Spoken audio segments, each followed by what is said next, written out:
Welcome to ప్రజాస్వరం. గాలివాన పిడుగుపాటుకు ఎద్దు మృతి, శోక సముద్రంలో కుటుంబ సభ్యులు.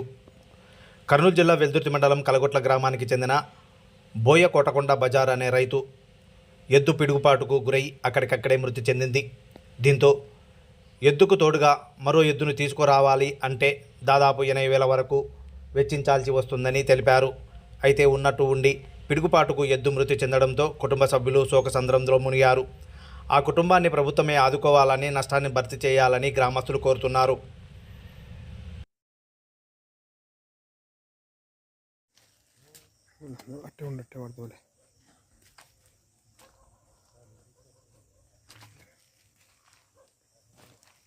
వాళ్ళకి దండ పెట్టుకుని అడ్డం తీస్తే రాకుంటుందా మంచికి.